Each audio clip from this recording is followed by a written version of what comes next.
Vendredi 15 août 2025, mesdames et messieurs, bonsoir et bienvenue dans ce journal. À la une de l'actualité, la communauté chrétienne a célébré ce vendredi la fête de l'Assomption, célébrée pour commémorer la montée au ciel de la Vierge Marie, Mère de Jésus, corps et âme. Cette fête est d'une importance capitale pour l'Église catholique. Quel est le sens et la portée de cette célébration? Élément de réponse dans cette édition avec le Père Hubert Kadoïdé, curé de la paroisse Bon Pasteur de Cotonou. Parlons toujours du 15 août, les Béninois célèbrent également ce jour la fête de l'Igname. Comme tous les ans, plusieurs communautés se retrouvent pour pérenniser cette tradition que représente l'Igname et à quoi rime sa célébration. Vous suivrez à ce propos dans ce journal quelques citoyens rencontrés dans la ville de Cotonou qui se sont prononcés sur le sujet. En sport, en prélude à l'Open Abuja G1 et le championnat d'Afrique G4, les équipes nationales seniors, juniors et cadettes sont mises au vert depuis le lundi 10 août dernier. Ce jour, une équipe de la rédaction de ESAE TV a suivi la séance d'entraînement qui s'est déroulée au siège de la Fédération béninoise de taekwondo. On fait le compte rendu dans quelques instants.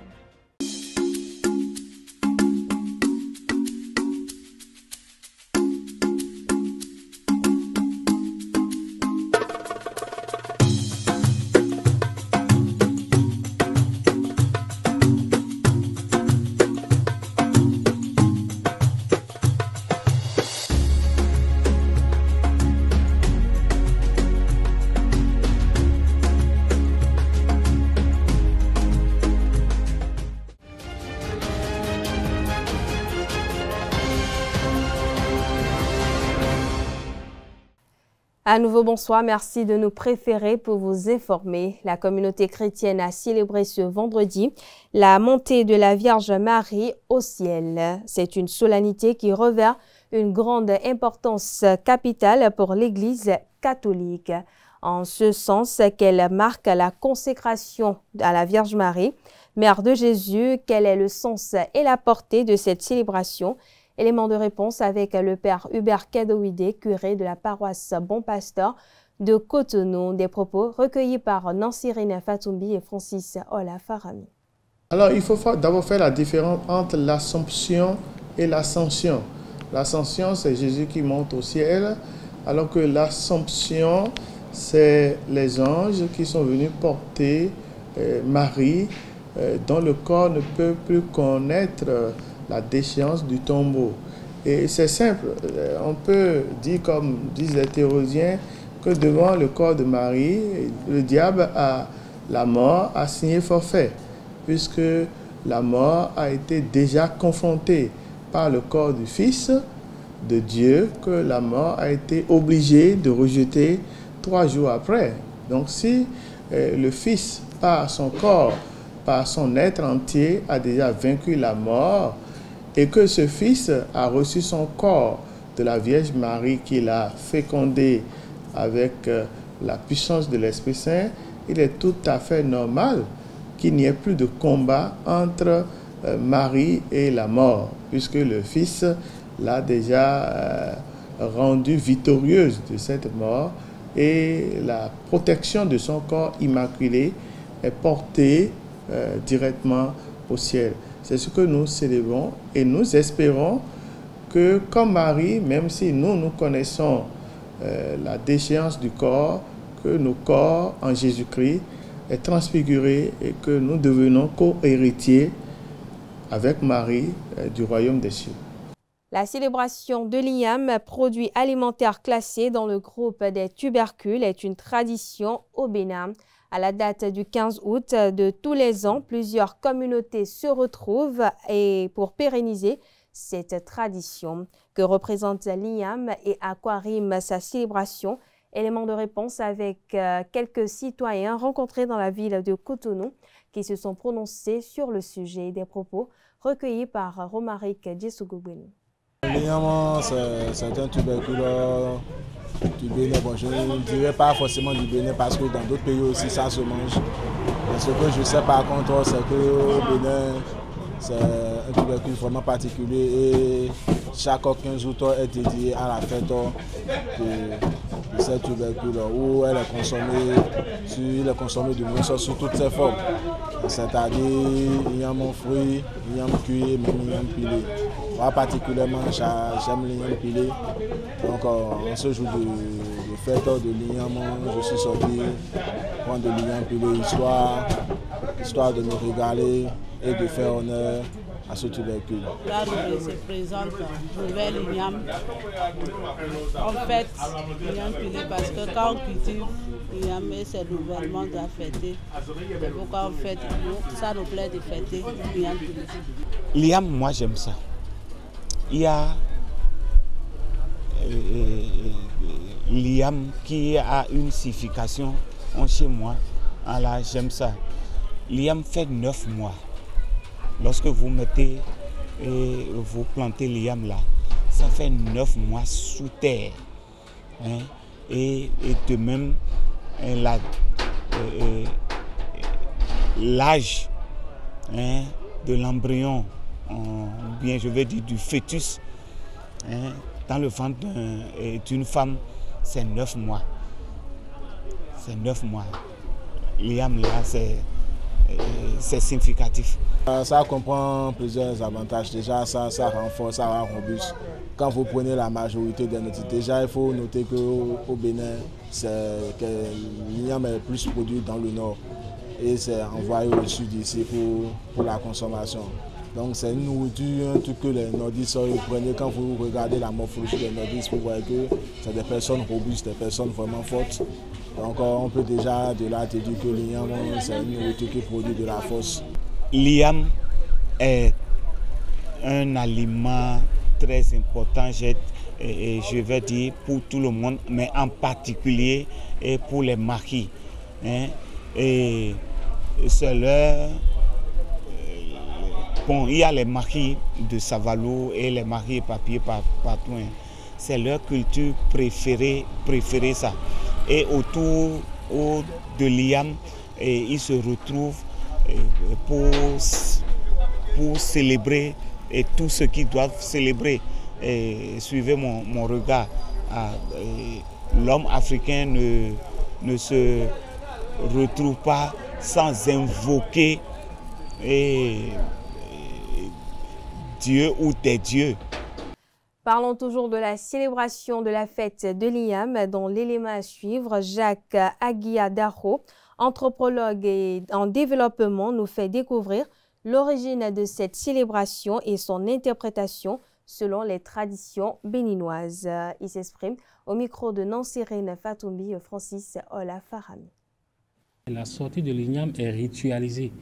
On ritualise la sortie de l'igname parce qu'on part du principe que l'igname n'est pas seulement une question de tubercule, mais derrière, il y a des représentations sociales, il y a des perceptions sociales d'un certain nombre de paramètres liés au temps. L'igname, c'est 9 mois et vous savez bien que la métaphore des 9 mois, l'analogie des 9 mois renvoie à la limite au temps que peut faire un enfant dans le ventre de sa mère. Donc, il y a un certain rapprochement qu'on peut faire et qui montre que ce n'est pas une sorte de tubercule comme tout autre tubercule.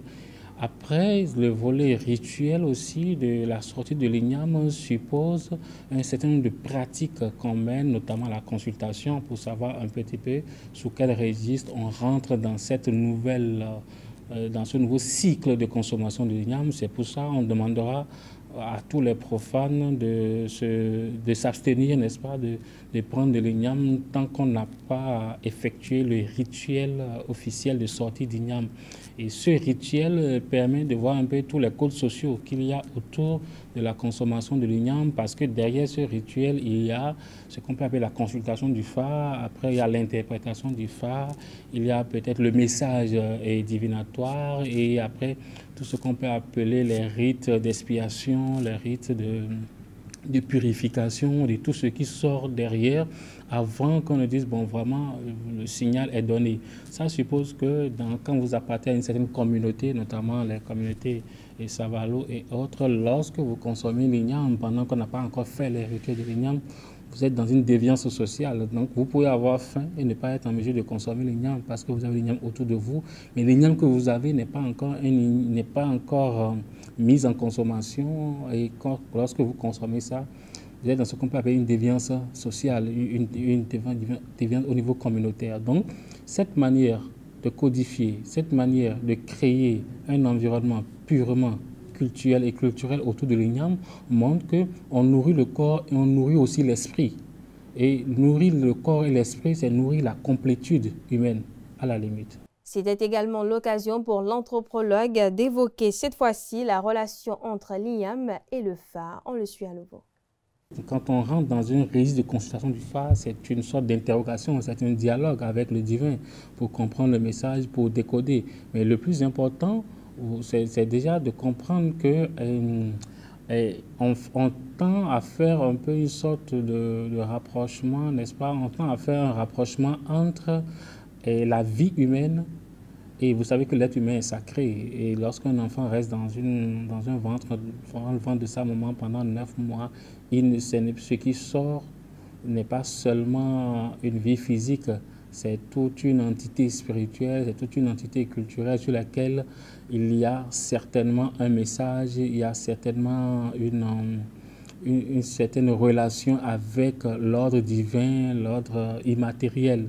Donc, c'est à la limite la même chose qu'on tend à répercuter un peu sur la sortie de l'igname. Donc, après 9 mois, on suppose qu'il y a eu tout un processus, n'est-ce pas, de contact ou tout un peu de ritualisation, un petit peu de la période de consommation de cet igname-là.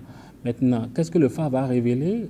Le phare, on fera la consultation et le Bokono pourra sortir les codes qui sont derrière le message du phare et en fonction du message, les rituels à faire seront faits. Le plus important, c'est déjà de comprendre que le rôle du Bokono est important pour servir d'intermédiaire entre ceux qui veulent entrer en consommation de l'igname et le message avec lequel, n'est-ce pas, cette première vague de tubercules s'offre à l'humanité. Donc, vous avez un marché de gens qui sont en attente de consommer l'igname, mais vous avez aussi un ordre divin qui veut passer un message, qui veut peut-être aussi donner des codes sociaux. C'est comme ça qu'on fera la même chose pour un enfant. On parle souvent de atogofa. Vous savez bien que dans nos sociétés, quand une femme est enceinte, à un moment donné, on fait la consultation du phare pour savoir sous quel principe l'enfant va naître, pour savoir un peu quel est le message qu'il y a derrière, savoir dans quel ordre social l'enfant va naître et quelles sont les prescriptions, quels sont les interdits et qu'est-ce qu'il ne faut pas faire, pour savoir s'il y a des rituels à faire avant la sortie de cet enfant-là. On fait la même chose pour l'igname, donc il n'y a pas de message connu d'avance. Dans le même registre, doté d'un pouvoir antioxydant, l'igname aide à lutter contre le vieillissement cellulaire et prévient les troubles cognitifs en jouant sur notre capacité de mémorisation. Sa richesse en fibres booste le transit intestinal et permet de lutter contre les hémorroïdes. Quelle autre valeur nutritive contenue et associée à ce tubercule? Élément de réponse avec Christine Adjonou-Adjagodo, nutritionniste et diététiste. Elle s'exprime au micro de nos reporters. L'igname fait partie de la classe des tubercules et en termes de valeur nutritionnelle, il faut simplement retenir que l'igname est une source de glucides. Donc, majoritairement, quand on prend 100 grammes d'igname, on a à peu près 50 grammes de glucides dedans. Donc, c'est une véritable source de glucides. En dehors de ça, ça renferme également des fibres. L'igname est bon pour la santé parce que vous-même, vous voyez sa composition. On a besoin du glucide quand même pour pouvoir démarrer notre journée, puisque c'est de l'énergie, le cerveau en a besoin, le corps en a besoin pour son fonctionnement. Mais dire qu'on va le consommer et qu'on va la consommer à tout moment, c'est pas conseillé, parce que tout ce qui est bien a toujours ses revers. L'igname n'est pas un aliment protecteur, c'est un aliment énergétique et donc ça ne nous permet pas d'éviter des maladies. Au contraire, dès que nous y exposons trop, on a le risque de développer des maladies. Je donne un exemple de maladie. On est prédisposé à faire le diabète de type 2 parce que je l'ai dit tantôt que c'est regorgé de sucre. Et donc tout ce qui est sucre, l'excès est nuisible pour la santé. Et donc si on se met à consommer de l'igname matin, midi, soir, chaque fois et toutes les fois, et là on est exposé à plutôt développer une maladie, notamment le diabète de type 2. Ceux qui souffrent de diabète ne sont pas forcément gros. Et là, il faut qu'on le souligne tout de suite. Mais maintenant, l'igname peut faire grossir parce que c'est une source de glucides. Tout ce qui est sucre, si l'organisme prend la quantité dont il aurait besoin pour son fonctionnement, tout le reste, c'est des réserves. Et ces réserves se transforment en sucre qui peut déjà nous faire grossir. Donc, je peux accepter que oui, si on s'expose trop à la consommation de l'igname, facilement on peut grossir. Pour ceux qui aiment manger une l'igname, d'ailleurs, en tant que Béninois, nous tous, nous aimons manger des ignames, majoritairement.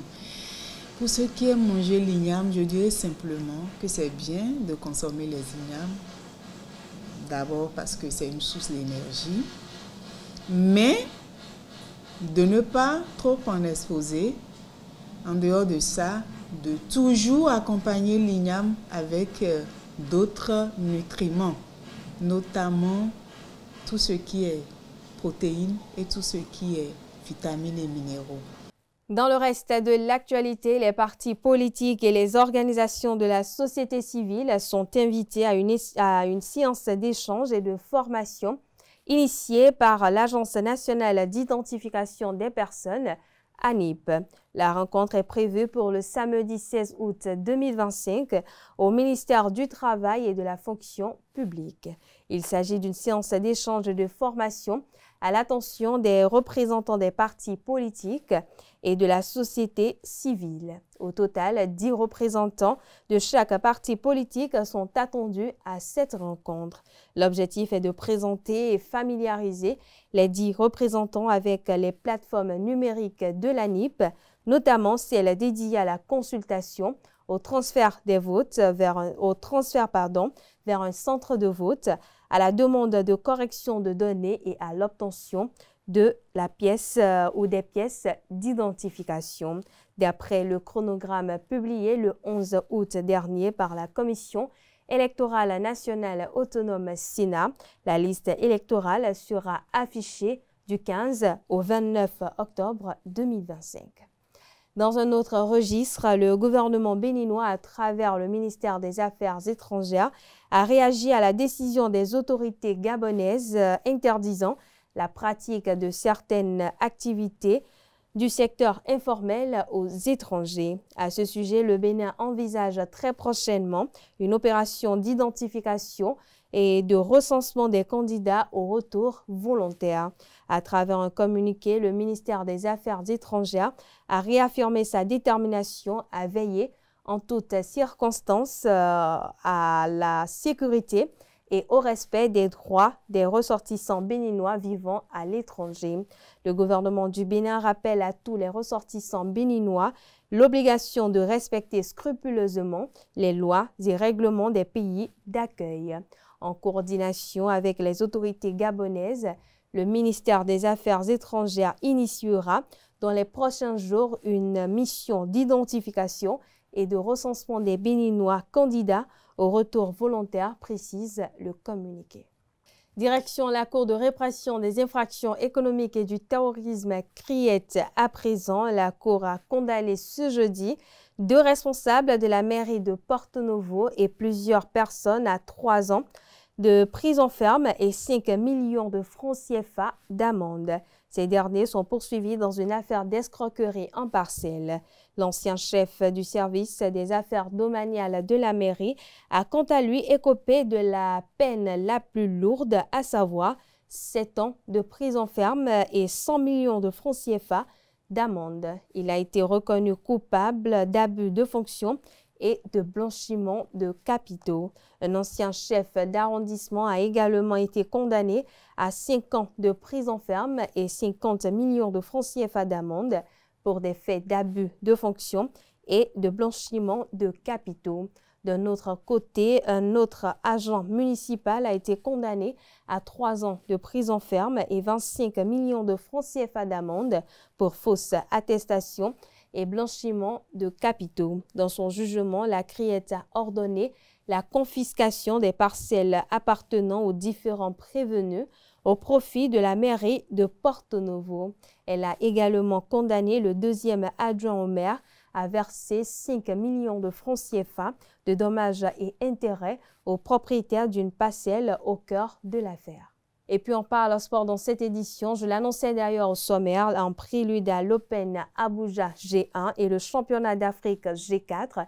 Les équipes nationales seniors, juniors et cadettes sont mises au vert depuis le lundi 10 août dernier. Ce vendredi, comme l'Encantin Amsou a suivi la séance d'entraînement qui s'est déroulée au siège de la Fédération béninoise de taekwondo. Voici son récit. Souplesse, puissance, coups de pied et de poing, blocage et enchaînement. Les taekwondoïnes des sélections nationales cadettes, juniors et seniors affûtent leurs armes pour les championnats d'Afrique G4 et l'Open international de taekwondo d'Abuja G1 au Nigeria depuis le lundi 11 août 2025. L'objectif déjà de cette mise au vert, c'est optimiser déjà leur performance afin de donner vraiment un rendement meilleur à ces jeux. Donc à ces entraînements, nous avons travaillé. C'est vrai que nous sommes déjà à la veille, nous avons fait un peu en revue des stratégies spécifiques, déjà en conditionnement physique et aussi en technique stratégique pour pouvoir les mettre en jambes pour ces 10 événements. Le niveau acceptable, nous pensons qu'avec ce que nous avons après ces quelques jours d'entraînement qui ne sont que des remises en forme, nous espérons avoir vraiment assez de médailles parce que là, le niveau est vraiment très élevé maintenant parce que les jeunes que nous avons ne sont pas en fait trop des novices, c'est des habitués. À quelques jours de ces deux compétitions, prévues dont l'une a lieu le 21 et l'autre les 22 et 23 août prochains, les athlètes font les derniers réglages pour révéler le Bénin à ses joutes. Nous sommes en très grande forme. Moi particulièrement, je suis en très grande forme pour aller ramener la plus belle des médailles pour le Bénin à cet Open-là, qui est un Open classé G1 qui compte pour le ranking au niveau mondial. Donc, grâce à ces points, vous pouvez vous qualifier pour les Jeux Olympiques.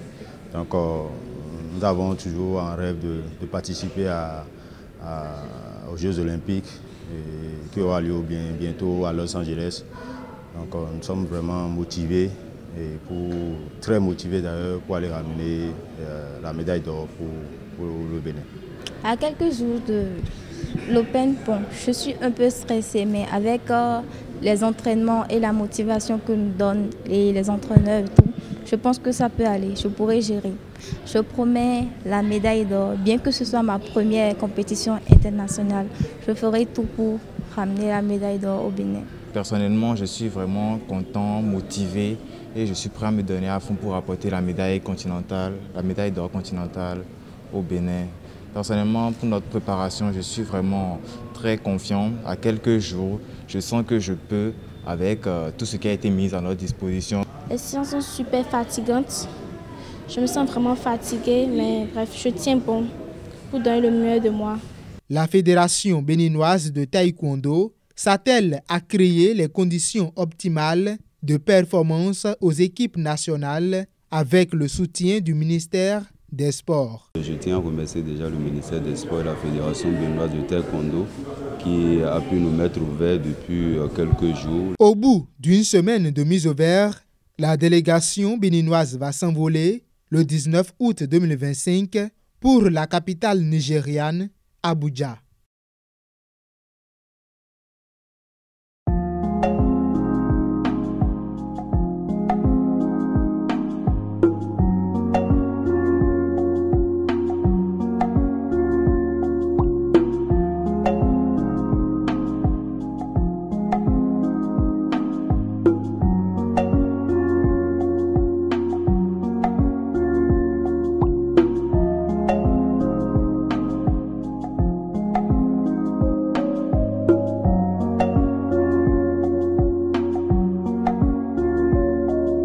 Hors de nos frontières à présent au Mali, la première réaction officielle à Bamako après les nombreuses arrestations au sein de l'armée s'est affichée ce jeudi. Le ministre malien de la Sécurité, le général Daoud Ali Mohamedine, a annoncé hier l'arrestation de plusieurs militaires et d'un Français qui serait impliqué dans une tentative de déstabilisation des institutions de la République. Il a annoncé l'arrestation d'un groupuscule d'éléments marginaux des forces armées maliennes pour des infractions pénales visant à déstabiliser les institutions de la République. Des militaires et des civils à l'aide d'États étrangers ont voulu briser la refondation du Mali, a-t-il poursuivi. Après le communiqué lu par le ministre de la Sécurité, la télévision officielle a ensuite montré des photos présentées comme celles des militaires arrêtés. On reconnaît notamment deux généraux, Abbas Dembélé et Nema Sangara, soit au total une dizaine de militaires et le supposé ressortissant français. Précisons que d'après nos informations ou d'après une source, ce sont des dizaines de militaires qui ont été arrêtés depuis plus d'une semaine. Direction la République démocratique du Congo. À présent, le président Félix Tshisekedi accélère les consultations politiques. Pour la troisième fois en moins de 2 semaines, le chef de l'État a réuni ce jeudi à Kinshasa les membres du présidium de sa plateforme, l'Union sacrée de la nation. La dernière rencontre remontait au 10 août. Objectif affiché, restructurer cette coalition et préparer les prochaines grandes échéances politiques. État des lieux sur ce qui change et pourquoi maintenant. Félix Tshisekedi acte le passage de 6 à 4 à 40 membres du présidium de l'Union sacrée de la nation, l'organe de conception, de coordination et d'orientation de sa plateforme politique. Félix Tshisekedi veut une coordination qui intègre presque tous ses alliés majeurs au-delà de figures majeures comme le vice-premier ministre, ministre du Transport et voie de communication Jean-Pierre Bemba, le président de l'Assemblée nationale Vital Kamerhe ou encore l'ex-président du Sénat Baratier Lukwebo. Notons que ces changements figurent dans la nouvelle charte et le règlement intérieur qui seront adoptés lors du congrès prévu le 30 août prochain. Et voilà, c'est sur ces mots que prend fin cette édition. Merci de l'avoir suivi. Merci de votre fidélité. Excellent week-end en compagnie de nos programmes sur EZAE TV.